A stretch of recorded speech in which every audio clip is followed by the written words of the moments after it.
ভারতের প্রধানমন্ত্রী নরেন্দ্র মোদী। ৪৫ ঘন্টা চলবে এই ধ্যান, আর ধ্যানের মাঝে চলবে মৌনব্রত। লোকসভা নির্বাচনের শেষ দফা ভোটের আগেই ধ্যানে বসলেন প্রধানমন্ত্রী নরেন্দ্র মোদী। আর এই ধ্যান শেষ হওয়ার কিছুক্ষণের মধ্যেই শুরু হয়ে যাবে ভোট গণনার কাজ। টানা ৪৫ ঘন্টা ধ্যানে বসবেন মোদী। এই প্রথম নয়, এর আগেও দুবার লোকসভা নির্বাচনের প্রচার শেষে আধ্যাত্মিক সফরে বেরিয়েছিলেন মোদী। ২০১৯ সালের লোকসভা প্রচার শেষে প্রধানমন্ত্রী গিয়েছিলেন কেদারনাথ, সেখানে ধ্যানমগ্ন হয়েছিলেন মোদী। কিন্তু এবার কেন মোদীর নির্বাচনী প্রচার শেষ হওয়ার পর কন্যাকুমারীর বিবেকানন্দ রোয়াকি ধ্যান করার জন্য বেছে নিয়েছেন?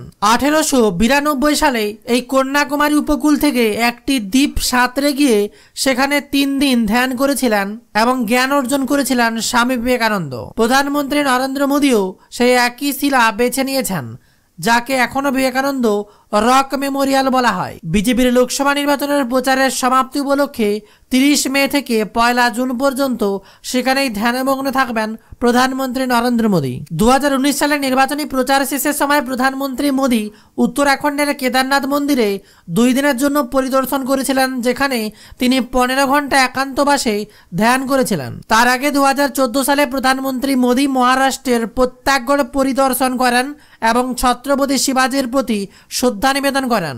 ১৬৫৬ সালের নভেম্বরের বিজাপুরের আদিল শাহী সুলতানদের সেনাপতি আফজাল খানকে হত্যা করার পর ঐতিহাসিক প্রেক্ষাপট অত্যন্ত গুরুত্বপূর্ণ যুদ্ধ জয়ী হন শিবাজি। তার বিজয় মারাঠা সাম্রাজ্যের প্রধান হিসেবে তার রাজ্যাভিষেকের পথ পরিষ্কার করে। আর এবার ১ জুন লোকসভা নির্বাচনের শেষ দফার ভোট প্রচার।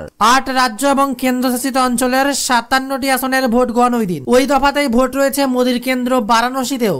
৪ জুন ভোট গ্রহণ। শেষ দফার ভোটের জন্য প্রচার শেষ হবে ৩০ মে। প্রধানমন্ত্রী দপ্তর সূত্রে খবর, ৩০ মে সন্ধ্যা থেকে ১ জুন সন্ধ্যা পর্যন্ত ২ দিন বিবেকানন্দ রক মেমোরিয়ালে ধ্যানে বসবেন মোদী। প্রধানমন্ত্রী নরেন্দ্র মোদী বিবেকানন্দকে তার রোল মডেল হিসেবে দেখেন। এমনকি স্বামী বিবেকানন্দের দ্বারা প্রতিষ্ঠিত আধ্যাত্মিক ও জনৈক সংগঠন রামকৃষ্ণ মিশনের সদস্য ছিলেন তিনি। তাই কন্যাকুমারীর মূল ভূখণ্ডের অদূরে যে শিলার উপর বসে ধ্যান করেছিলেন স্বামী বিবেকানন্দ, সেই ধ্যান মণ্ডপে বসেই ধ্যান করতে চলেছেন প্রধানমন্ত্রী নরেন্দ্র মোদী। এবার দেখে নেব পরের খবর। রাতভর বৃষ্টির পরও বিরাম নেই সকালেও। দিনভর কোন কোন জেলায় বৃষ্টির পূর্বাভাস জানিয়ে দিল আবহাওয়া দপ্তর। রাতভর বৃষ্টির পর বিরাম নেই সকালেও। আগামী ২ ঘন্টায় বজ্রবিদ্যুৎ সহ ঝড় বৃষ্টির পূর্বাভাস কলকাতা, হাওড়া, হুগলি, উত্তর দক্ষিণ ২৪ পরগনা, পূর্ব পশ্চিম মেদিনীপুর, ঝাড়গ্রাম, বাঁকুড়া, পূর্ব বর্ধমান এবং বীরভূম জেলায়। এমনটাই জানিয়ে দিল আবহাওয়া দপ্তর। জেলায় জেলায় ঝড় বৃষ্টির সতর্কতা, বজ্রবিদ্যুৎ সহ হালকা থেকে মাঝারি বৃষ্টির সতর্কতা জারি করেছে আবহাওয়া দপ্তর। বৃষ্টির সঙ্গে ৫০ কিলোমিটার প্রতি ঘন্টা বেগে দমকা ঝড় হাওয়া বইবে। আর আবহাওয়া দপ্তরের খবর দেওয়ার সাথে সাথে বিভিন্ন এলাকায় বৃষ্টি শুরু হয়ে গেছে। তবে আপনারা কোন জেলা থেকে দেখছেন, আপনাদের এলাকায় বৃষ্টি হচ্ছে কিনা কমেন্টে লিখে জানাবেন। আর সেই সাথে আপনার জেলার পরবর্তী আপডেট জানতে আবহাওয়ার অবশ্যই কমেন্টে আপনার জেলার নামটি লিখে জানাবেন, তাহলে লাইভেই আপনার জেলার আবহাওয়ার খবর জানিয়ে দেবো। বৃষ্টির পূর্বাভাস আলিপুরদুয়ার, কোচবিহার, জলপাইগুড়ি জেলাতেও বজ্রবিদ্যুৎ সহ হালকা থেকে মাঝারি বৃষ্টির সতর্কতা জারি করা হয়েছে। বৃষ্টির সঙ্গে ৪০ কিলোমিটার প্রতি ঘন্টা বেগে দমকা ঝড়ো হাওয়া বইবে, থাকবে বজ্রপাতের আশঙ্কাও।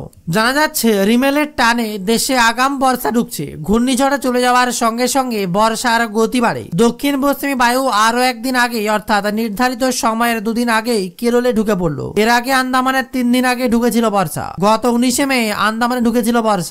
আর কেরলের নির্ধারিত দিন ১ জুনের ২ দিন আগেই ৩০ মে ঢুকছে দক্ষিণ পশ্চিম মৌসুমী বায়ু। সপ্তাহের শেষেই ঝড় বৃষ্টির পূর্বাভাস দক্ষিণবঙ্গ জুড়ে রয়েছে। টানা ৩ থেকে ৪ দিন চলতে পারে বজ্রবিদ্যুৎ সহ বৃষ্টির সঙ্গে ঝড়ো বাতাস। উত্তরবঙ্গে ভারী থেকে অতি ভারী বৃষ্টিপাত চলবে। এমনকি আবহাওয়া দপ্তর জানাচ্ছে টানা বৃষ্টির পূর্বাভাস, শেষ দফার ভোট এবং গণনার দিনও প্রবল ঝড় বৃষ্টির সম্ভাবনা দক্ষিণবঙ্গে। ঘূর্ণিঝড় রিমেলের তাণ্ডব চলছিল দক্ষিণবঙ্গে। ২ দিন ধরে ঝড় বৃষ্টি চলছে। তবে রিমেল যেতে না যেতেই আবারও ভ্যাপসা গরম শুরু হয়েছে। দক্ষিণবঙ্গের জেলাগুলিতে বৃষ্টি হালকা হলেও গরমের অস্বস্তি ফিরছে। তবে কি এবার গরমেই কাটাতে হবে? না, রয়েছে পশ্চিমবঙ্গবাসীর জন্য সুখবর। উত্তরবঙ্গে ভারী বৃষ্টি চলছে, ঝড় বৃষ্টির সম্ভাবনা। দক্ষিণবঙ্গেও ইতিমধ্যে মৌসুমী বায়ু প্রবেশের খবর এসছে। আর এর সাথেই টানা বৃষ্টির পূর্বাভাস, শেষ দফার ভোট এবং গণনার দিনও প্রবল ঝড় বৃষ্টির সম্ভাবনা জানিয়েছে আবহাওয়া দপ্তর। ভোটের লড়াই, টান টান উত্তেজনা বাংলায়। আর এই বাংলার দিকে লক্ষ্য রেখেই প্রধানমন্ত্রী নরেন্দ্র মোদীও ঝাঁপিয়ে পড়ছেন একের পর এক সভা মিছিল। ২০০টি সভা ইতিমধ্যে রোড শো সমেত করে বলেছেন তিনি। আর এবার খবর, বিজেপি কি হারছে? 4 জুনের কি ফলাফল হতে চলেছে। প্রচারের শেষ দিনেই বিরাট মন্তব্য করলেন বাংলার মুখ্যমন্ত্রী মমতা বন্দ্যোপাধ্যায়। বারে বারে নরেন্দ্র মোদীকে কটাক্ষ করে মমতার সংযোগ, চেয়ারের দাম আছে, চেয়ারকে কেয়ার করে না। আবার দেখবেন প্রচার শেষ হলেই কোথাও না কোথাও বসে পড়ে। এর আগে প্রধানমন্ত্রী নরেন্দ্র মোদীকে ভগবান বলেও কটাক্ষ করে তার জন্য মন্দির বানিয়ে নকুলদানা দেবেন বলে বিরাট বার্তা দিয়েছেন মমতা বন্দ্যোপাধ্যায়। যাদবপুর থেকে সেই বার্তা কি বলেছিলেন যাদবপুরের সভাতে প্রধানমন্ত্রী নরেন্দ্র মোদীকে, তাও আমরা দেখে নেব। এমনকি মেট্রো বুর্জে অভিষেকের সভাতেও একই কথা বলেছিলেন মমতা বন্দ্যোপাধ্যায়। হঠাৎ বলছে আমার তো বাবা মা থেকে আমি জন্মাইনি, বায়োলজিক্যাল নাকি সব বর্ণ, ওনাকে নাকি ঈশ্বর পাঠিয়েছেন, উনি ঈশ্বরের সন্তান। ঈশ্বরের সন্তানও নয়, উনি নিজে ঈশ্বর।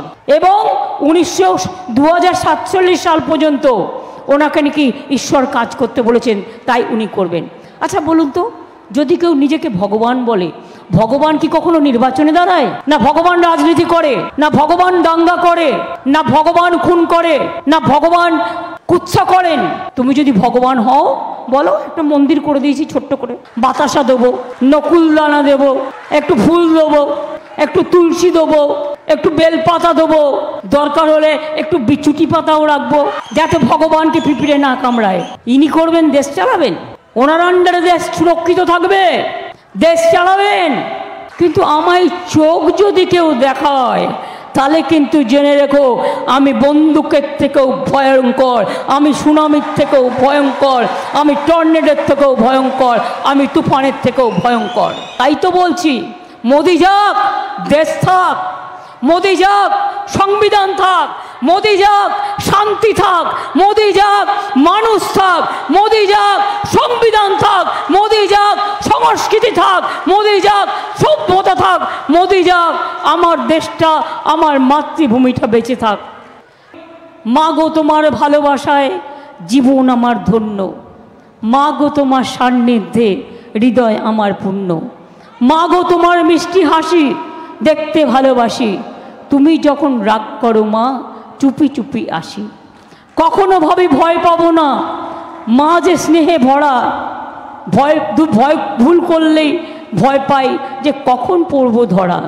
তাই তো বলি জনম জনম মা যেন মোদের সাথেই থাকে, মার মুখ দেখে জয় করব সারা জগৎ থাকে।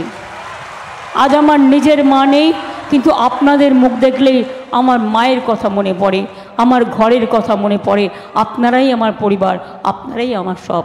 আগামী শনিবারই 7ম দফার নির্বাচন। শেষ দফার ভোটে একাধিক কেন্দ্রের পাশাপাশি নির্বাচন রয়েছে যাদবপুর এবং কলকাতা দক্ষিণে।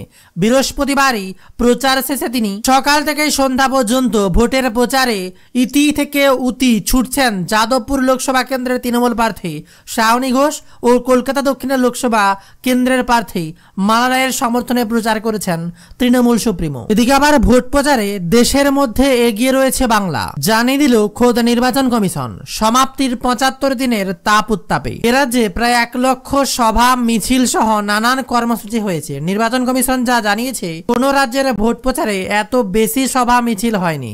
বৃহস্পতিবার শেষ দফার প্রচার শেষের পর কমিশন সূত্রে জানা গিয়েছে, বাংলার কর্মসূচি করতে চেয়ে বিভিন্ন রাজনৈতিক দল এবং সংগঠনের তরফ থেকে 1,19,276 আবেদন জমা পড়ে। তার মধ্যে 95,000 আবেদন অনুমতি দেওয়া হয়। আর রাজ্যের মধ্যে আবার সবচেয়ে বেশি প্রচার হয়েছে পশ্চিম মেদিনীপুর জেলায়, সেখানে 10,688টি কর্মসূচি হয়েছে। তালিকার দ্বিতীয় স্থানে রয়েছে উত্তর 24 পরগনা। তবে ভোট যতই শেষ দফায় ততই চাপ বাড়ছে স্ট্রং রুমে। স্ট্রং রুমের নিরাপত্তায় বিশেষ নজর। শেষ দফায় মোতায়েন 967 কোম্পানির বাহিনী। বারাসত, দমদম, বসিরহাট, জয়নগর, মথুয়াপুর, ডায়মন্ড হারবার, যাদবপুর, কলকাতা দক্ষিণ, কলকাতা উত্তর, এই 9টি কেন্দ্রে ভোট গ্রহণ হবে 1 জুন। 1 জুন 7ম দফার ভোট। শেষ দফার নির্বাচন পশ্চিমবঙ্গের 9টি আসনে লড়াই করছেন একগুচ্ছ হ্যাভিওয়েট প্রার্থী।